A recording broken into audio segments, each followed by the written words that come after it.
আসন্ন ডাব্লিউবিপি পরীক্ষার কথা মাথায় রেখে আজ আমরা অঙ্কের একটা সেট প্র্যাকটিস করব। চলো আজকের সেশন শুরু করা যাক। কোনো ব্যাটসম্যান 17তম ইনিংসে 87 রান করার ফলে তার গড় রান 3 বৃদ্ধি পেল। 17তম ইনিংসের পর তার গড় রান কত হবে? দেখো দুটো উপায়ে অঙ্কটা করা যাবে। প্রথমটা হচ্ছে যে 16তম ইনিংস পর্যন্ত তার গড় রান ছিল এক্স, তুমি এটা মনে করে নাও। 17তম ইনিংসে গিয়ে কি হলো, গড় রানটা 3 বেড়ে গেল, অর্থাৎ এখন গড় হচ্ছে x+3। তাহলে আমি বলবো যে 17তম ইনিংস পর্যন্ত মোট রান কত? গড়ে যদি x+3 করে প্রতি ইনিংসে রান হয় তবে 17টা ইনিংসে মোট রান হবে 17 গুণিতক x+3 এবং 16তম ইনিংসের প্রতি ইনিংসে রান হচ্ছে x। তাহলে এই 16টা ইনিংসের মোট রান কত হবে? তোমরা বলবে 16 ইন্টু এক্স। তাহলে 16টা ইনিংসের মোট রান যদি আমি 17টা ইনিংসের মোট রান থেকে বাদ দিই তাহলে যে রানটা হবে সেটা হবে 17তম ইনিংসের রান, অর্থাৎ 87। বোঝা গেছে? এই 87 রানটা কি করে এলো? এই 87 রান এলো যে 16তম ইনিংস পর্যন্ত একটা রান ছিল, 17তম ইনিংসে গিয়ে একটা রান হলো, এই রান থেকে এই রানটা বাদ দিলে 87 রান হবে।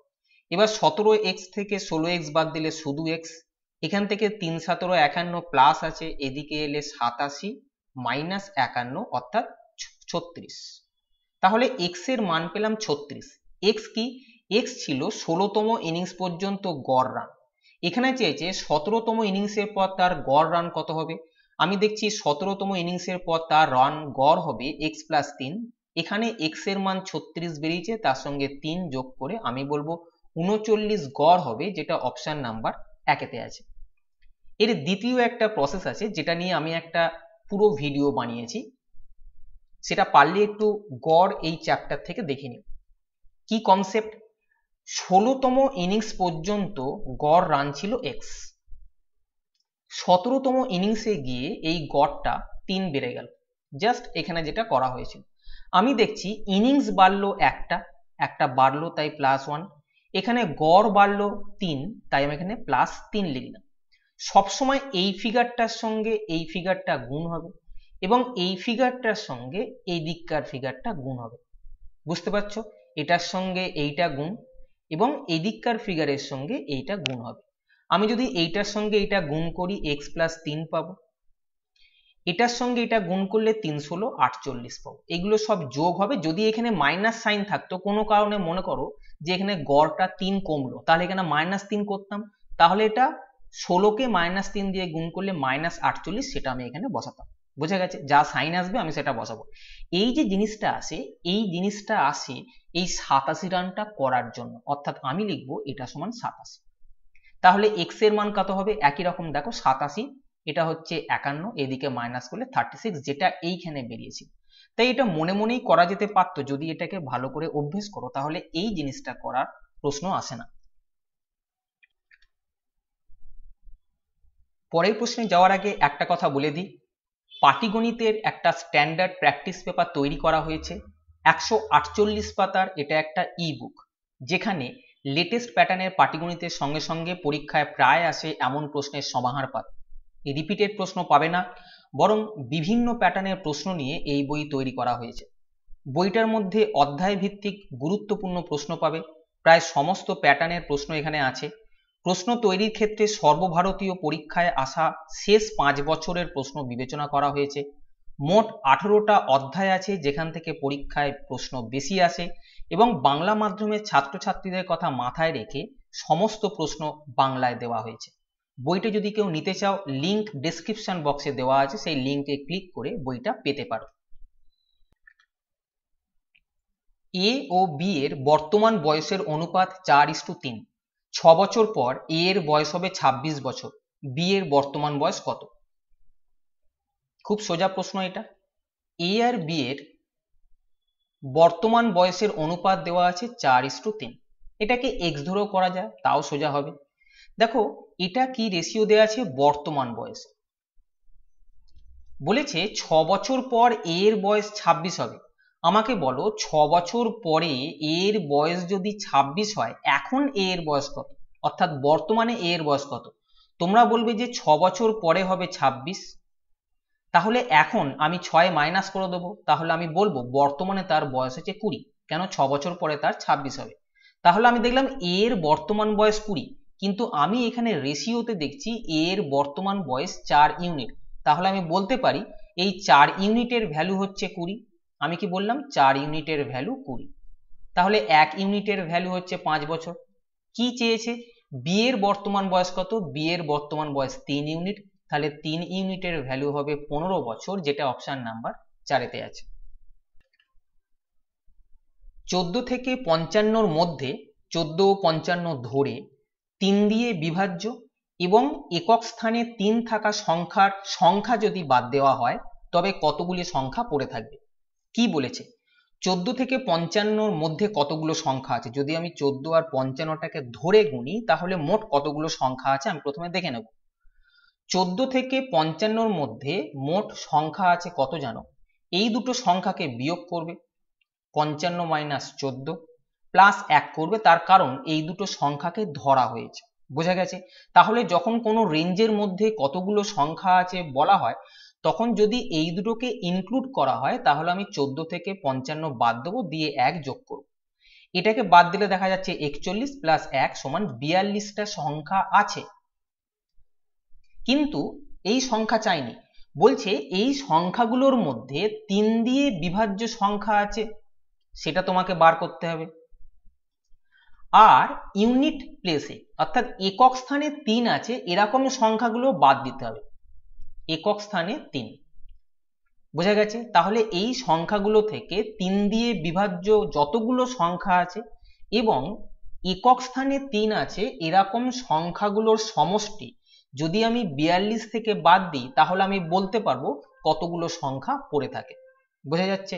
তাহলে 3 দিয়ে বিভাজ্য এর মধ্যে সংখ্যা কি কি আছে দেখো, এটাও যদি তুমি করতে চাও আমি এখানে জাস্ট দেখাচ্ছি যে 3 দিয়ে বিভাজ্য সংখ্যা কতগুলো আছে। 3 দিয়ে বিভাজ্য কতগুলো সংখ্যা আছে দেখো, প্রথম সংখ্যা হচ্ছে 15। কেন? 14 থেকে 55 মধ্যে বলেছে, প্রথম সংখ্যা 3 দিয়ে বিভাজ্য, সেটা হবে 15। আমি কি করলাম? 3 কে 5 দিয়ে গুণ করেছি, তবে 15 এসছে। শেষ সংখ্যা কত হবে? খেয়াল রেখো 55 মধ্যে হতে হবে। দেখো আমি যদি এই 3 কে আবার 18 দিয়ে গুণ করতাম তাহলে 3 18 54 শেষ সংখ্যাটা আসতো, যেটা 3 দিয়ে বিভাজ্য। তাহলে এই 14 থেকে 55 মধ্যে 3 দিয়ে বিভাজ্য এরকম সংখ্যা কতগুলো আছে? তোমরা বলবে সেই সংখ্যাটা হবে এই 18 মাইনাস 5 প্লাস 1। বোঝা যাচ্ছে? তাহলে এটা হলো 13 প্লাস 1 14। যদি কারুর এই জিনিসটার প্রবলেম হয় তাহলে তোমরা এইভাবে করে নিতে পারো, 3 5 15, 3 6 18, 3 7 21, 3 8 24, বুঝতে পারছো? 3 9 27, 3 10 30, এইভাবে 54 পর্যন্ত তোমাদের গুনতে হবে। আমি এই গুনতে যাতে না হয় সেটাই এইভাবে দেখাচ্ছি যে প্রথম বিভাজ্য সংখ্যা হচ্ছে 3 5 15 এবং শেষটা হচ্ছে 3 18 54। এই দুটোকে বাদ দিয়ে 1 যোগ করলে আমি বলবো যে 14 থেকে 55 মধ্যে 3 দিয়ে বিভাজ্য এমন সংখ্যা হচ্ছে 14 পিস। তাহলে 3 দিয়ে বিভাজ্য সংখ্যা আছে 14টা। এবারে দেখবো একক স্থানে 3 আছে কতগুলো। দেখো একক স্থানে 3 আছে 14 থেকে 55 মধ্যে কি কি? আমি জানি প্রথমটা হচ্ছে 23, তারপরে 33, তারপরে 43 এবং তারপরে 53। দেখো এগুলোর শেষ পজিশনে 3 আছে, তাহলে মোট সংখ্যা 4টে হওয়া উচিত। 1 2 3 4টে হওয়া উচিত। কিন্তু একটা জিনিস দেখো, এখানে যখন 3 দিয়ে বিভাজ্য সংখ্যা আমি দেখছিলাম 15 18 21 24 27 3 10 30, এখানে কিন্তু 3 11 33টাও নেওয়া হয়েছিল। খেয়াল করছো? 3 11 33টা নিয়ে আমি টোটাল বলেছিলাম 14 পিস সংখ্যা আছে, কিন্তু এখানে আবার 33 চলে আসছে। যেহেতু 33কে একবার নেওয়া হয়েছে তাই এই 33টাকে আমি নেব না, কারণ এটাকে একবার নেওয়া হয়েছে। তাহলে একক স্থানে 3 আছে এরকম সংখ্যা আমি কতগুলো নেব? 3 পিস, 1টা 2টো এবং 3টে। বোঝা যাচ্ছে? তাহলে মোট আমি 3টে এখান থেকে নিলাম। 3 দিয়ে বিভাজ্য সংখ্যা 14টা, একক স্থানে 3 আছে এরকম সংখ্যা 3টে, তাহলে মোট সংখ্যা কতগুলো হবে? 14 প্লাস 3 17টা। বোঝা যাচ্ছে? মোট 17টা সংখ্যা, যেগুলো নয় 3 দিয়ে বিভাজ্য অথবা একক স্থানে 3 আছে। প্রশ্ন বলেছিল এইগুলোকে বাদ দিয়ে দাও, 3 দিয়ে বিভাজ্য সংখ্যা এবং একক স্থানে 3 থাকা সংখ্যাকে বাদ দিয়ে দাও, অর্থাৎ 17টা সংখ্যাকে বাদ দিয়ে দাও। মোট 42টা সংখ্যা ছিল, সেখান থেকে প্রশ্ন বলছে 17টা সংখ্যা বাদ দিলে কতগুলো সংখ্যা পড়ে থাকবে। আমি দেখছি সংখ্যা পড়ে থাকবে 25টা, যেটা অপশন নাম্বার 4-এতে আছে। যখন 2, 3, 4, 5, 6 ও 7 দ্বারা 4 অঙ্কের কোনো ক্ষুদ্রতম সংখ্যা x কে ভাগ করা হয় তখন প্রতি ক্ষেত্রে এক ভাগশেষ থাকে। x যদি 2000 এবং 2500 মধ্যবর্তী কোনো সংখ্যা হয় তবে x এর অঙ্কগুলির সমষ্টি নির্ণয় করো।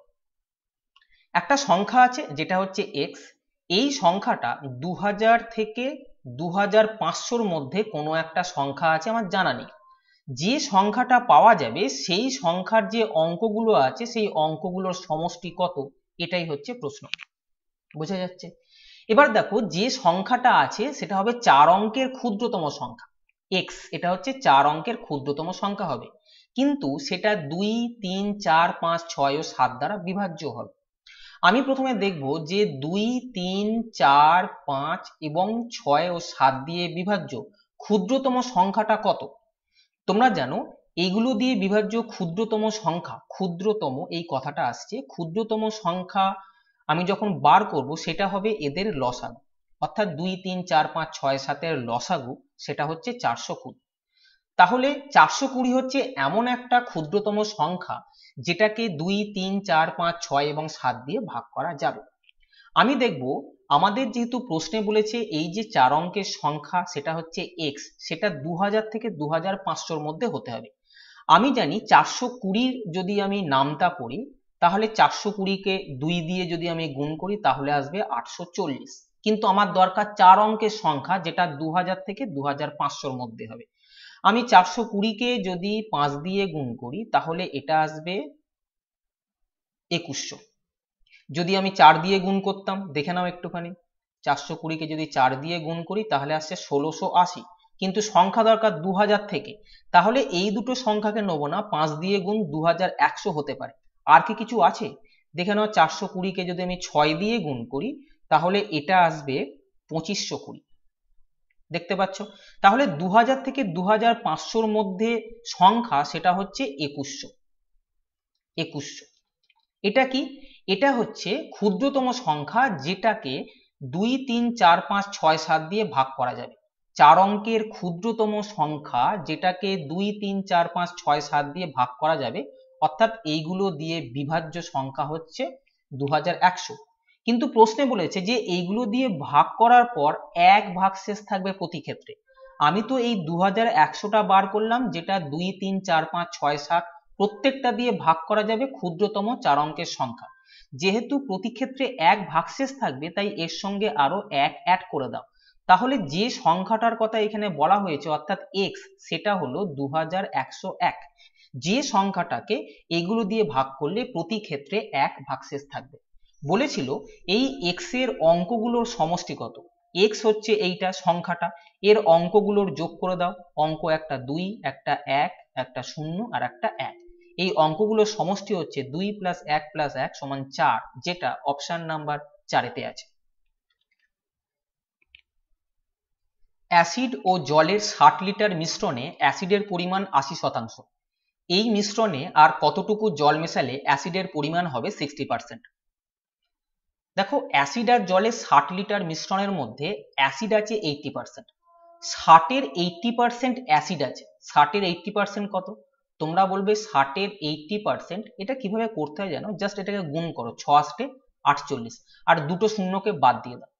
বুঝতে পারছো? কারণ 100 যখন আসবে পার্সেন্টেজের জন্য তো 100 দিয়ে ভাগ হয়, তাই আমরা যখন ক্যালকুলেশন করব তখন সংখ্যাগুলোকে গুণ করে নেব, দুটো শূন্য বাদ দেবো, তারপরেও যদি কিছু থাকে তাহলে আমি দশমিকটাকে এখানে ট্রান্সফার করব। বোঝা যাচ্ছে? তাহলে 80% মানে হচ্ছে 48, সেটা আছে অ্যাসিড। 60 লিটারের মধ্যে 48 লিটার যদি অ্যাসিড থাকে তাহলে 60 - 48 = 12 লিটার জল থাকবে।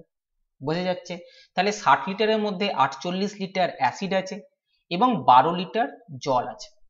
এবার বলেছে এই মিশ্রণে আর কতটুকু জল মেশাবো যাতে করে অ্যাসিডের পরিমাণ হবে 60%। বলেছে জল মেশাবো, অ্যাসিড 48 ছিল, 48ই থাকবে। ওয়াটার ছিল 12, বলেছে কতটুকু জল মেশাবো, আমি মনে করছি x লিটার জল মেশাতে হবে, অর্থাৎ x এর মান কত, এটা আমার প্রশ্ন হলো। আমি দেখলাম অ্যাসিড আর জলের অনুপাত হচ্ছে এইটা, কিন্তু প্রশ্নে বলেছে যে অ্যাসিডের পরিমাণ হবে 60%।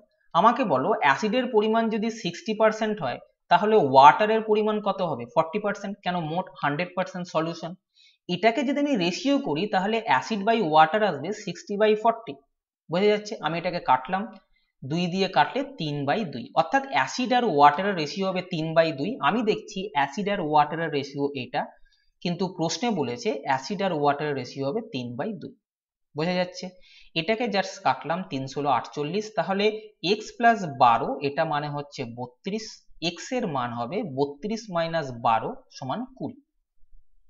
তাহলে 20 লিটার জল মেশাতে হবে, যেটা অপশন নাম্বার 2 তে আছে। একটি খামারে গরু এবং মুরগি আছে এবং এদের মোট মাথার সংখ্যা 180 এবং পায়ের সংখ্যা 420 হলে খামারে গরুর সংখ্যা নির্ণয় করো।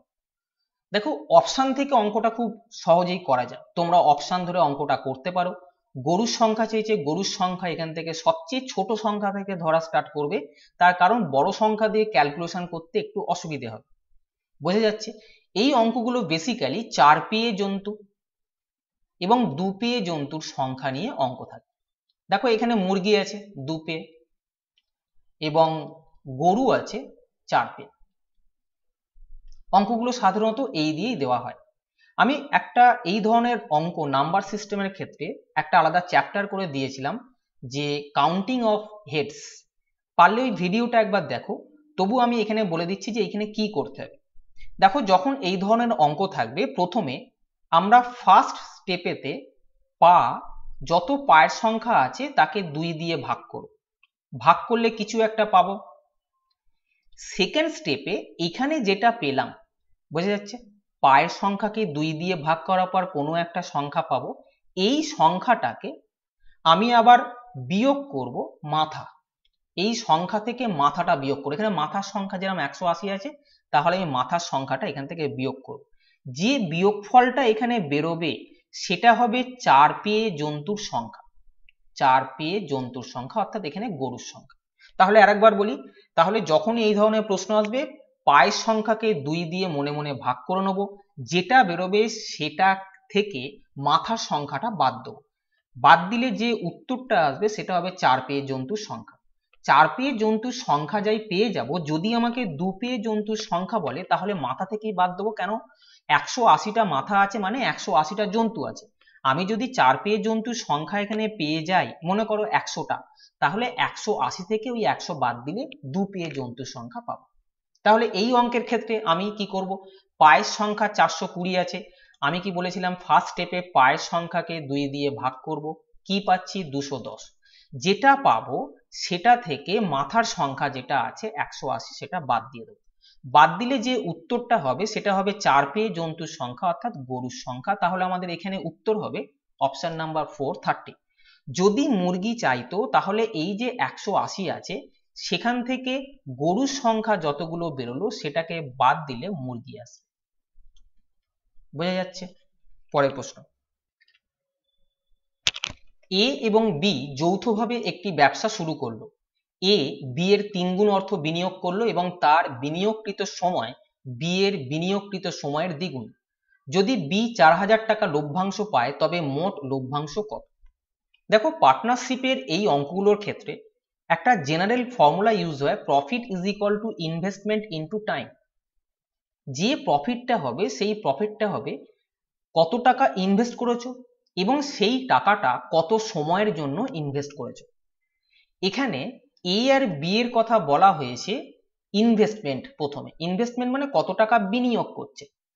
এ বি এর 3 গুণ অর্থ বিনিয়োগ করে, অর্থাৎ বি যদি 1 ইউনিট অর্থ বিনিয়োগ করে তাহলে এ বিনিয়োগ করবে তার 3 গুণ অর্থাৎ 3 ইউনিট, এবং তার বিনিয়োগকৃত সময় অর্থাৎ এবার টাইমের কথা বলেছে, এর বিনিয়োগকৃত সময় বি এর বিনিয়োগকৃত সময়ের দ্বিগুণ, অর্থাৎ বি যদি 1 সময়ের জন্য টাকা বিনিয়োগ করে তাহলে তার দ্বিগুণ সময় অর্থাৎ 2 সময়ের জন্য এ বিনিয়োগ করেছে।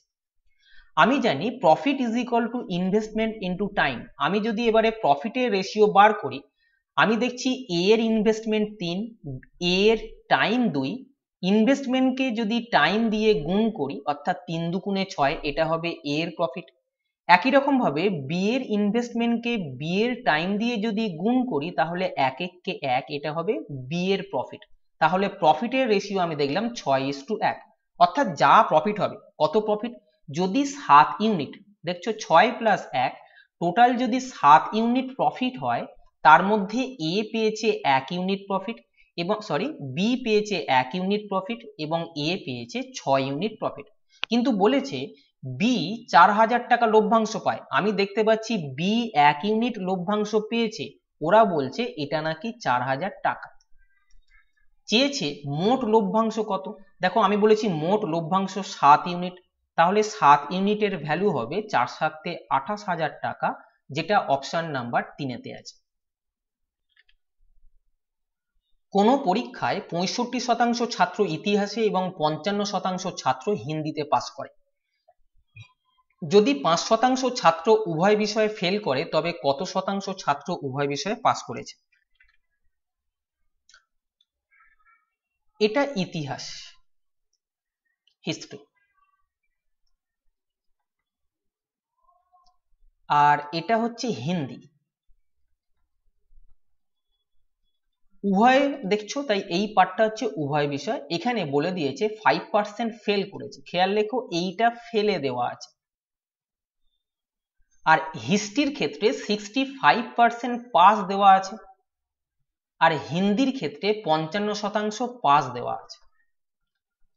খেয়াল রেখো এই উভয় বিষয়ে যেটা দেওয়া আছে, কি দেওয়া আছে, ফেল দেওয়া আছে। যদি উভয় বিষয়ে ফেল থাকে তাহলে আমি এইগুলোকেও ফেলে কনভার্ট করব।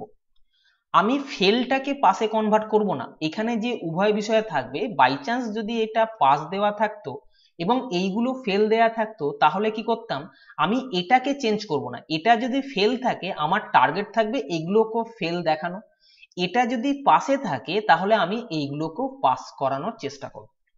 বোঝা যাচ্ছে? তাহলে এটা ফেল আছে কিন্তু এইগুলো পাস আছে, তাই আমি এটাকে ঘাঁটাবো না, আমি এই পাসগুলোকে ফেলে কনভার্ট করব। 65% পাস করেছে, তাহলে ফেল কত হবে, তোমরা বলবে 100 থেকে 65 মাইনাস করে দিলে 35%, এটা হবে ফেল। বোঝা যাচ্ছে? একই রকম ভাবে 55% পাস করেছে, তাহলে ফেল কত করেছে, 100 থেকে 55 বাদ দিলে 45 ফেল করেছে, আমি এখানে লিখে দিলাম 45% ফেল। তাহলে আমি এই ডাটাগুলোকে আর দেখবো না, এবারে দেখবো এইখানে 35 ফেল, এখানে 45 ফেল এবং 5% ফেল। দেখো সবগুলোই ফেলে কনভার্ট হলো।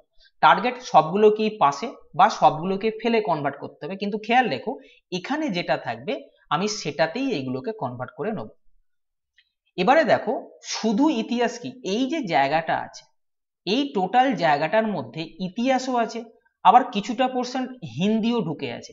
আমি চাইছি শুধু ইতিহাসে ফেল করেছে কতজন, তোমরা বলবে এই জায়গাটা। এই জায়গাটা মানে হচ্ছে এই টোটাল জায়গা হচ্ছে 35, সেখান থেকে 5 বাদ দিয়ে দিলে এই জায়গাটা থাকে যেটা শুধু হিস্ট্রিতে ফেল করেছে। এখানে অনলি হিস্ট্রি, এটাতে ফেল করেছে কতজন, 35 থেকে 5 বাদ দেবো, অর্থাৎ 30%। বোঝা যাচ্ছে? এরপরে শুধু হিন্দি, খেয়াল করো এই পুরোটা হিন্দি ছিল, সেখান থেকে এইখানে ঢুকিয়ে আছে ইতিহাসের অংশ, তাহলে আমি যদি শুধু হিন্দি বার করি তাহলে এইটুকুনি পোর্শন পড়ে থাকবে, অর্থাৎ 45 থেকে 5 বাদ দিলে শুধু হিন্দি পড়ে থাকবে। এখানে আর কিছু নেই, শুধু হিন্দি সাবজেক্ট রয়েছে, অর্থাৎ 45 মাইনাস 5 সমান 40।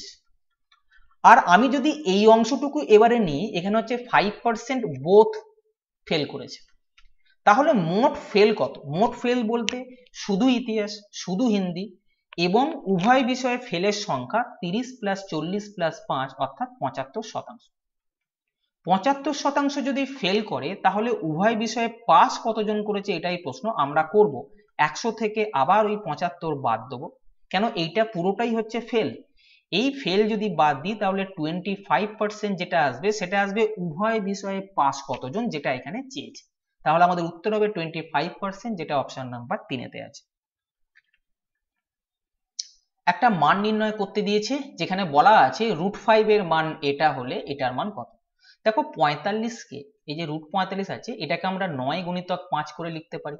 9 এর রুট হচ্ছে 3 আর 5 যেরাম ছিল আমি রেখে দিলাম, অর্থাৎ এই যে √45 আছে এটার জায়গায় আমি 3√45 লিখতে পারি। এবার অঙ্ক দেওয়া আছে এইটা, আমি এটাকে সরল করব। সরল করলে 2 × 3 6√5 লসাগু হবে। 2 এখান থেকে যদি ভাগ করি 3, অর্থাৎ এখান থেকে 3√5 থাকবে। 3√5 এর সঙ্গে √5 গুণ করলে 3 × 5 = 15 হবে। √5 গুণ করলে 5, 5 কে 3 দিয়ে গুণ করলে 15, প্লাস এখান থেকে 3√5, 6√5 কে 3√5 দিয়ে যদি আমি ভাগ করি এখান থেকে পাওয়া যাবে 2, 2 দিয়ে 5 কে গুণ করলে আমি পাবো 10, মাইনাস এটাকে ডাইরেক্ট গুণ, √5 গুণ করলে 5, 6 30, 3 30 90, বোঝা যাচ্ছে। তাহলে উপরে যে সংখ্যাটা এলো সেটা হচ্ছে 90, আর এখান থেকে 25, 90 থেকে যদি 25 বাদ দেওয়া যায় তাহলে 65, মাইনাস 65/6√5, বোঝা যাচ্ছে। একটু ছোট করে নাও, 5 13 65, সরি এটা ছোট করে যাবে না, এখন 65 থাক আর এটা 6√5 থাক। এবার দেখো আমি এই যে √5টা আছে এই √5 দিয়ে উপর নিচে গুণ করে দিচ্ছি। এটা গুণ করলে মাইনাস 65√5, আর এখানে √5 5, 5 × 6 30। এবারে কাটো, 5 দিয়ে কাটলে 5 13 65, 5 6 30, তাহলে -13 × √5। এবারে √5 এর মানটা বসাও। √5 এর মান হচ্ছে 2.236/6। 13 কে যদি আমরা এটা দিয়ে গুণ করি তাহলে বেরোবে -29.068/6, এটাকে ভাগ করলে -4.845, যেটা অপশন নাম্বার 2 তে আছে। আজকের শেষ প্রশ্নটা বাদ দিয়ে সমস্ত প্রশ্নই অবজেক্টিভ এরিথমেটিক এই বইটা থেকে নেওয়া হয়েছে, যেটা আমি কিছুক্ষণ আগে বলেছিলাম। অবজেক্টিভ এরিথমেটিক এই বইটা থেকে নেওয়া হয়েছে, যেটা কিছুক্ষণ আগে তোমাদেরকে বলেছি। যদি কেউ নিচে চাও, লিংক ডেসক্রিপশন বক্সে দেওয়া আছে। যদি বিক্রয় মূল্য 3 গুণ এবং ক্রয় মূল্য দ্বিগুণ করা হয় তবে লাভের হার হয় 65%। আগে লাভের হার কত ছিল? দেখো এখন লাভ কত হচ্ছে, এটা এখনকার লাভ হচ্ছে 65%, অর্থাৎ 65/100। আমি যদি এটা কাটি 5 13 65, 5 20 100, অর্থাৎ লাভ হচ্ছে 13/20। মানে কি, লাভ কার উপরে হয়?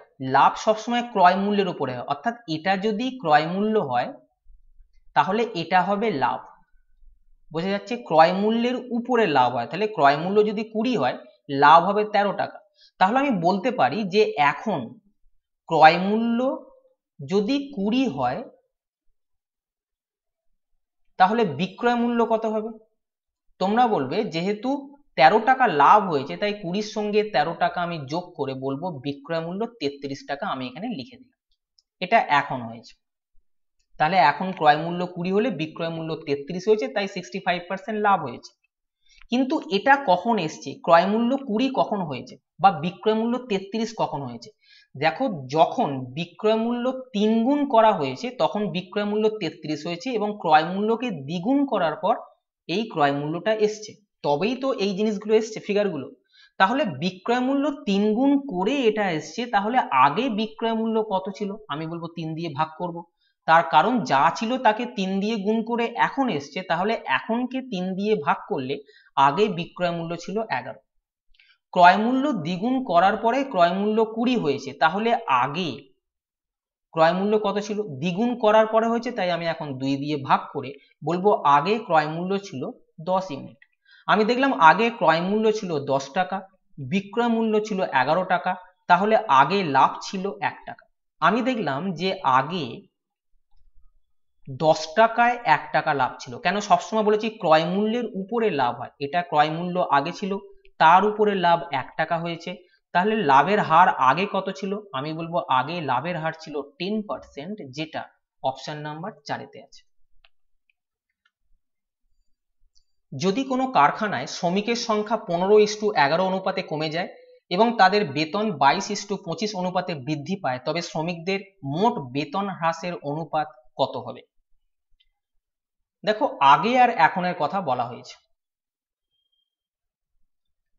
আগে শ্রমিকের সংখ্যা 15:11 অনুপাতে কমেছে, অর্থাৎ 15 থাকলে এখন শ্রমিকের সংখ্যা 11 হয়ে গেছে। এখন বেতনটা কি হয়েছে, আগে 22 থাকলে এখন 25 হয়েছে। প্রত্যেকের বেতন 22 থাকলে এখন প্রত্যেকের বেতন 25 হয়েছে। দেখো আগে তো 15 জন যদি শ্রমিক থাকতেন, এখন প্রত্যেকের বেতন 22 হলে এখন মোট বেতন কত? মোট বেতন 22 কে 15 দিয়ে গুণ করব, সেটা হচ্ছে 330।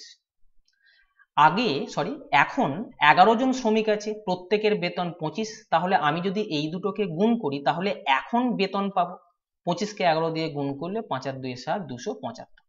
তাহলে বেতন 330:275 এই রেশিওতে কমেছে। বলেছে বেতন হ্রাসের অনুপাত কত? অনুপাতটা হচ্ছে 330:275।